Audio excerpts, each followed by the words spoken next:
done. Oh, but in verse 40, and he comes unto his disciples and finds them sleeping. Now, he only took a few of them. Perhaps he knew the rest would fall asleep anyway. But he chose a few. Yet, what did he find?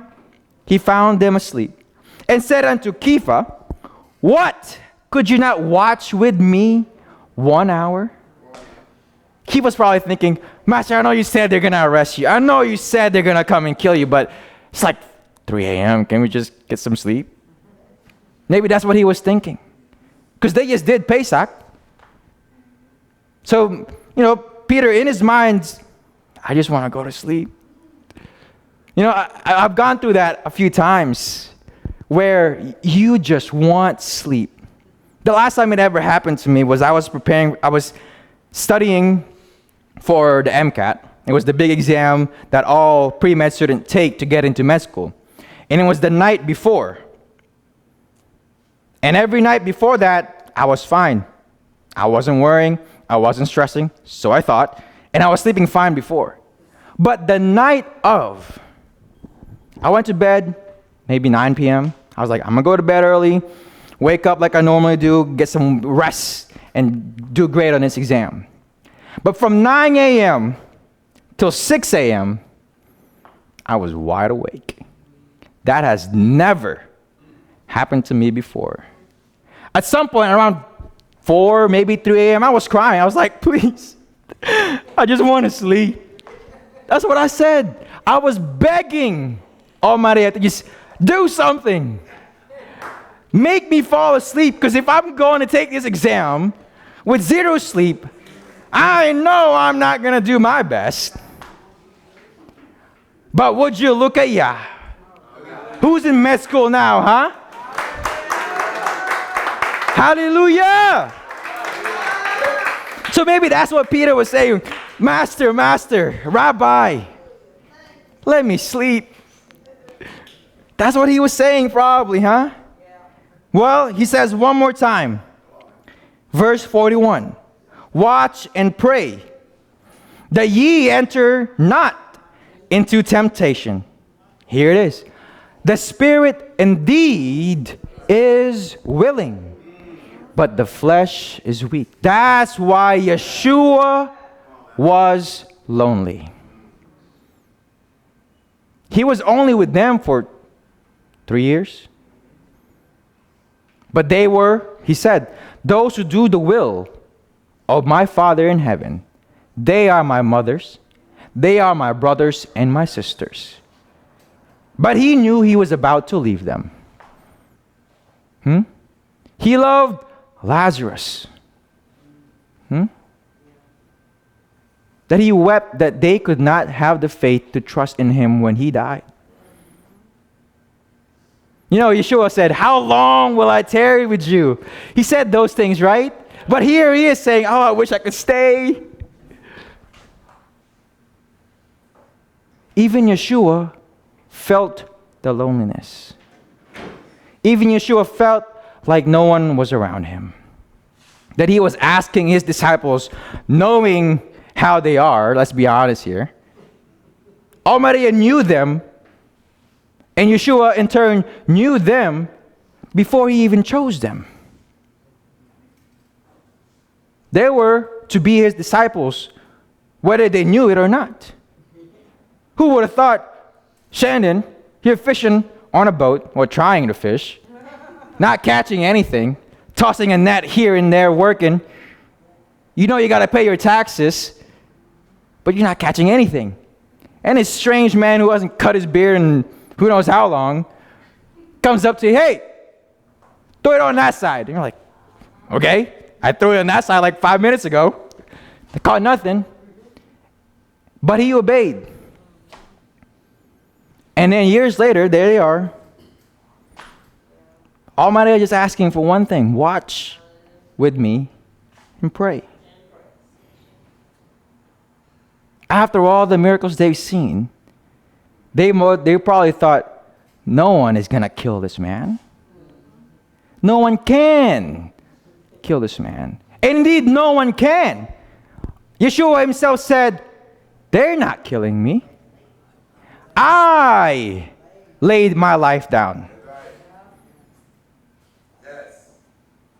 But the disciples' eyes were not yet opened. And so they thought everything was fine and dandy. In 2 Corinthians chapter 12, verse 9. Maybe this isn't a reason why.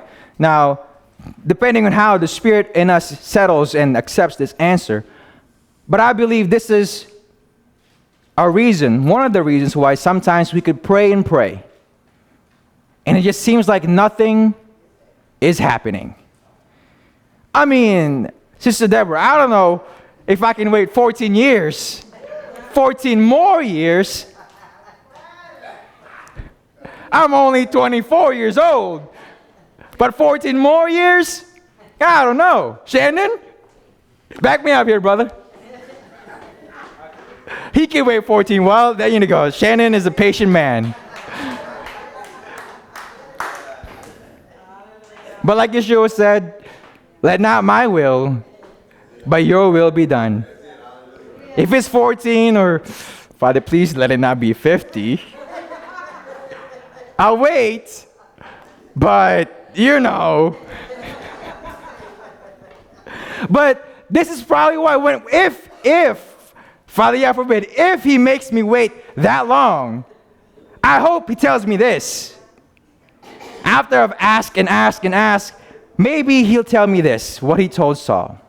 Are we there?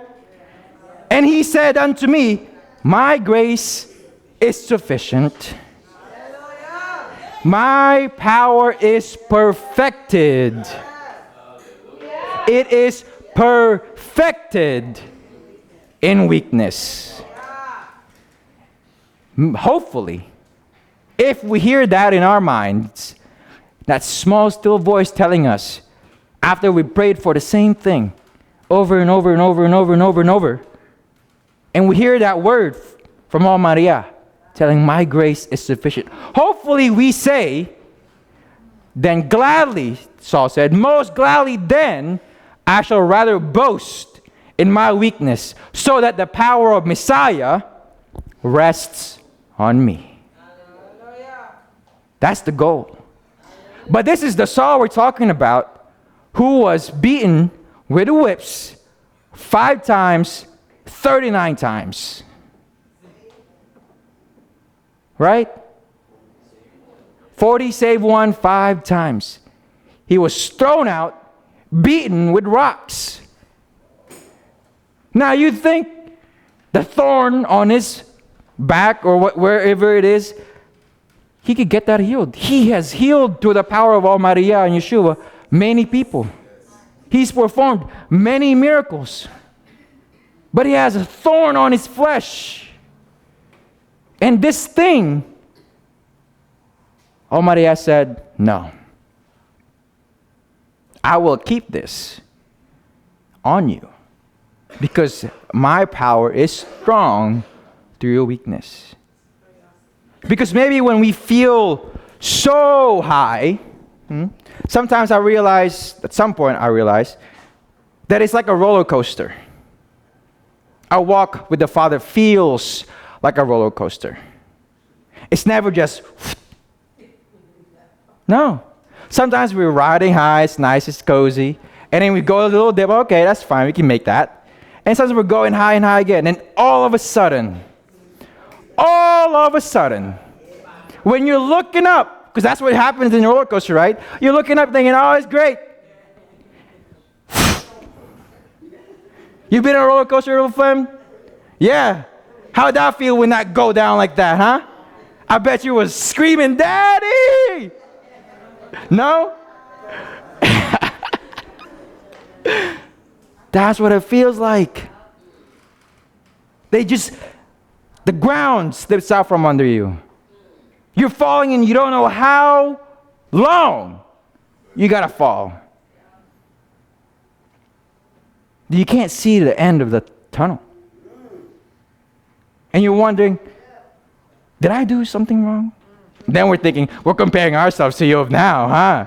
Like, oh, Father, I thought I was just going high and high. And then all of a sudden, downhill. What are we thinking then? Have we had those dreams before? I don't know if it's a common occurrence in people, but sometimes I dream like I'm falling. I know Pastor Isaac has testified this before on that pulpit. He has dreamed also that he's just falling. And it's pitch black. And all you feel is the feeling of falling. You don't feel the impact of hitting something. You just fall and fall and fall. Sometimes that is what we feel in our lives. Maybe it's like David, where we feel like withered grass that we forget to eat. Or maybe some of us are, I don't want to say stronger, but are different. Where we can portray and brush it off to the side for a little while. Where we can put it in a pocket in our minds. It's there, but we got stuff to do. But we know it's eating us up inside. That at one point or another, if this little pocket in our mind is not addressed, it's going to kill us. Whether by our own hand or by the fact that we've ignored it for so long and then we suffer the consequences of it. But it's just like a roller coaster. Because when you go down in that roller coaster, after that, you're slowly going up again. Right? We never just keep falling. Because what? As we sang all earlier, He was there all the time. He is waiting patiently in line. So even though it feels like a roller coaster, going up and down, as long as we can get to Almighty Yah, I don't care how many times I go up and I go down. But hopefully, I learn something every time I go down. And hopefully, it's not the same thing every time I go down. Because sometimes that's what it is. I mean, I wonder how many times when my dad was beating me, flogging me, he's thinking in his mind, when are you gonna learn this one thing? I taught you many, many, many times not to do this. Yet many, many, many, many beatings later, you're doing the same thing. You know what it is, Mother? I bet you know what it is. It's talking back. See, my brothers and sisters knew that that's what it would probably be. And it was. And sometimes it is. But that's what we hope we don't do. Don't look at me and follow me. I was telling my sisters, I said, if you learn anything from me at all as your older brother, it's what not to do. See, they must have learned something because they didn't even get 1/3 of the beating I got.